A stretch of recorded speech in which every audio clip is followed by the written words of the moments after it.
Hello and welcome to the latest Safer Kids Online video log.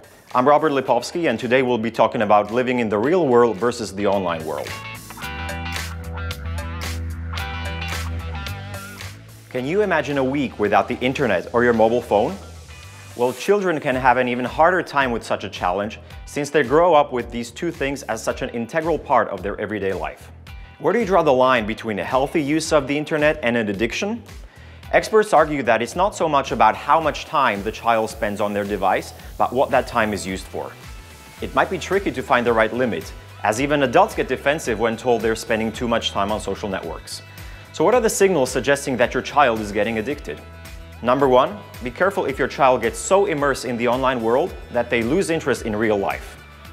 One extreme example is when the child tries to avoid contact with friends, except through chats, social media, and other digital means. Another sign of trouble is if the time spent in front of their screens is the only time when the child appears to be happy, and any attempt to limit their usage leads to conflict or aggressive reactions.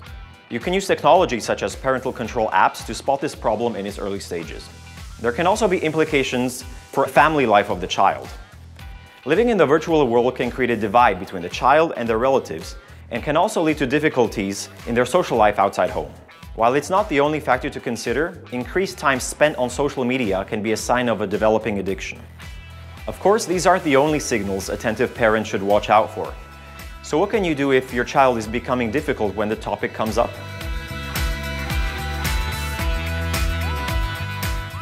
Parents are the primary role models for their offspring, and that includes the use of electronic devices. So if as a parent you're picking up your smartphone every 2 minutes, your child is likely to copy that behavior, creating unhealthy habits. So be a good role model and keep your own digital consumption under control. Never give up on communication.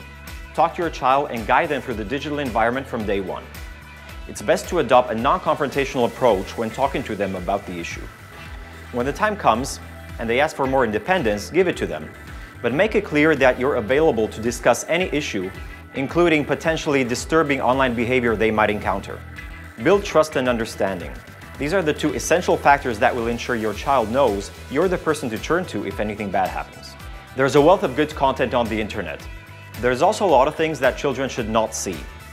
We don't want to spy on our children, but it's a good idea to monitor their usage to ensure they're not accessing unhealthy or disturbing content. Teach your kids the necessary balance between the digital and the offline realm. If they like to play games, put it in their schedule, but also organize other leisure activities they will enjoy just as much. For example, suggest they do sports or play a musical instrument and support them in these activities. Plan short breaks from technology. A weekend without a mobile phone or a tablet can be beneficial for both the children and the parents. If you decide to give it a try, prepare a lot of activities that will keep you busy and the technology out of reach. If you feel your child is overusing their device, don't take it away. Instead, suggest practical steps that will help regulate its use. For example, uninstalling some of the social networks or chat apps, or just limiting their notifications can limit the compulsion to look at the device all the time.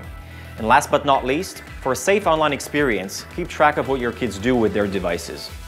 ESET Parental Control for Android allows you to limit their online and gaming time, helps you find out what they're up to in cyberspace, and block websites with inappropriate content. Also, it's not a one-way app. Kids can use it to ask for permission to play or browse for longer, or to visit specific websites. That's all for now. Be sure to check out the rest of the Safer Kids Online vlogs with other important and challenging topics. Thanks for watching.